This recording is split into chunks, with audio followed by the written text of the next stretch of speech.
Hi, welcome back to On the Volley, or as we like to be known, OTV, where we talk about all things football. Now today, in this session, we're going to be covering the Aberdeen versus Celtic game. We just watched it here at Finnegan's, the Celtic Irish pub, okay? And I'm here with Patrick from Belfast, a die-hard Celtic supporter, who also has his Celtic. Show me your top, man. Show me your top. Yeah. So, Pat, what did you think of the game? Shah, I thought it was a frustrating game because, to go to Aberdeen is always difficult. Well, in recent years, it's been difficult. But as you've said in your recent podcasts, the Celtic team hasn't gelled. We're playing better against European opposition than we are against Scottish opposition. Even small teams like Livingston or Dundee United, and today against Aberdeen we struggled. We got the winner in the 84th minute, and so it just seems we haven't gelled, and Ange hasn't really got his head around how he struggles against teams that defend deep and getting behind the ball and actually scoring goals. To me, that's the takeaway from today. Well, let me ask you a question, Pat. Okay, and I mean it was a very difficult game today, yeah? Okay. Pat, move over a little bit more because the cameraman's, he's making signs to me. Sorry, lads. Apparently they can't see you. Anyway, which maybe isn't a bad thing, but what can I say? Anyway, no, joking aside, it was a hard game. It was a difficult game. And we were discussing this, okay, while we were watching the game. We did say that they can't seem to transform their performance and the chances they create, okay, in European competition, okay, onto the league, okay. Now to go back to your comment about the performance against Livingston and Dundee, and the fact that he hasn't gone to gel yet. Let's not forget he hasn't had a first team to pick from.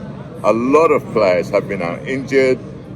They've only just come back in, okay? And only some of them. I mean, we're talking about Kyogo, McGregor, and obviously Giacomakis. You still have Forrester and quite a few other players. Well, actually, no. I disagree, Shah. Okay. Today we had pretty much our first 11 out. Really. Now, you look at that first 11, because there's players that came in today and actually played on Thursday night. But Kyogo and Kalmak were back in on Thursday night. Okay, but before you go on, can I just ask a question and go on? Sorry to interrupt you, yeah? But you're saying you had your first 11 out. Would you not class Forrest and Julian as part of your first 11? Well, Julian's been such a long-term injury that... Yeah. Centre half, we definitely need him back in centre half. Because okay. Starfelt, as we've discussed, Starfelt has not impressed anybody this season. In any of the games. And he's played almost every game this season. Starfelt is not impressed. Carl Vickers is really looking, there or thereabouts. So centre half, we need Julian back. Welsh has performed on occasion, but he makes mistakes. He's only a kid. Midfield, centre mid, we talked about this. Jamie Forrest, and a lot of Celtic fans really see Jamie Forrest, what he brings to the side. But to me, I'm a Jamie Forrest fan, and I love what he does in midfield. And the goals that he scores and creates from centre mid. Today we had Scotty Brown against us, we had Johnny Hayes against us, both players that we really admired when they played for the club. And they both nearly scored. Both nearly scored. I mean, if Scott Brown almost scores, I mean, Jesus Christ, how many goals did he actually score for Celtic in his time? He's not an attacking midfielder. He's a creative midfielder. He's a general in midfield. Kalmak is moving into that place, and I said to you during the game, our play is such that players are pushing balls through left, right, and through the centre, and there's nobody there to pick them up or the pass is going astray. Partly because this team is not gelled.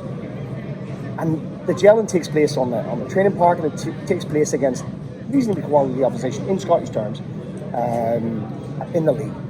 And to me, we really haven't hit that second or third gear because we went 1-0 up. We then went 1-1. We didn't really look like getting the winner until, last 6 or 7 minutes. I did say they would score though, didn't I? You did, I said they would score, but the thing is that this team has not gelled as a unit from back, mid to forward. How long do you think it'll take to gel though? Because they haven't had much time. And this is why I go to my last podcast, okay, right, where there's been debate, and I would just like to clarify something. There was a podcast, and it was titled, The Debate, okay, or Ange The Debate. I can't remember the exact title of it. Okay, I watched it, and my point wasn't, okay, right, the debate. There is no debate. To have a guy at the podcast and YouTube channel, it's about the fans. So my question is, judging, okay, right, from what Ange Postecoglou took over, looking at all the injuries that he's had, looking at the time that the players have been coming back in only recently, okay, how much time has he had to instill his philosophy and his style of play? Not a lot of time. Not a lot of time. So are we expecting miracles? No, we're not expecting miracles, but we expect a team that has invested so much money in the team, that has quality around the park, to do better against Livingston, Dundee United, and even Aberdeen at Pittodrie. We expected the Celtic team to go out and perform, even despite last year's disastrous season. We still should be able to play. I mean, as you said to me today, we scored 3 goals against a real beaters, against a quality Spanish side. One of the best sides, top 6 sides in La Liga. And on Thursday night, 4-0, absolutely flattered Leverkusen. Absolutely flattered. Could have been 3-2 either way, frankly. Could have been 4-4. Could have been 4-4. Could have been, but 4-0, absolutely flattered Leverkusen. But see, when our heads went down early on, after about 25 minutes, when we played really well, we didn't look like we were going to get back into the game. And then we had a few chances, in the last 30 minutes. But this team, Jerry Armstrong said on Thursday night, he said, this Celtic team, once it gels, they'll put 6 goals past somebody. But that needs to happen sooner rather than later, because the points we're behind right now, we've got the Rangers on the 2nd of January for the Glasgow Derby, and before the 2nd of January, we need to claw some points back so that we go into that Derby game at our place at Celtic Park, looking better than we have been in the last month. Pre-season we looked really good. Yeah. In the qualifiers we made stupid mistakes. Welsh makes mistakes. Joe Hart makes mistakes. Joe Hart's a great signing for us. Absolutely. I mean, he saved 2 goals today. Yeah, absolutely. That were absolutely stone cold goals, but he was able to get those and stop them. So to me, we are a work in progress. Absolutely. Give the manager a chance. In Scotland, we don't always give a manager a chance. Ask Ronnie Dealey about that. To give him a couple of seasons or even a season to build a team that he wants, his philosophy. We know Ange's philosophy is attack. We love that as Celtic fans, because that's the history of our team, is attacking football. Ange needs a bit of time, but we still need to. This season is so pivotal to qualify, to win the league and get automatic qualification for the Champions League. Because we haven't been in the Champions League for too long. And for the Rangers to get into the Champions League without us there, or failing and qualifying, as we've done too many times, this is pivotal to us as a club. As a club, from the fans to the first team, we need to sort out the team into a more attacking and defending unit. And we look good going forward. Sometimes we look actually shocking going backwards. But don't you think Ange is going to work on that? Look, when he managed Yokohama F. Mariners, I said this in one of my podcasts, okay, first season, they were flirting with relegation, okay, ended up finishing 12th. The second season, they won the league, okay, right, the championship, okay, right, for the first time in 15 years, yeah. 68 goals scored, okay, and 38 goals left. They let in, okay, right? So basically, you're saying 30 goal plus goal difference, and okay, they only played 34 games, so it's just a tad over 1 goal a game. Look, the way I see it personally myself, yeah, and I agree with you, he needs to be given time. When you're saying that, in Scotland or the Scottish fans don't give him time, what I've seen is a major part of the Scottish, okay, the Celtic supporters, okay, are giving the guy time. They understand it because they know, at least, I think they most of them are aware of this, okay, right?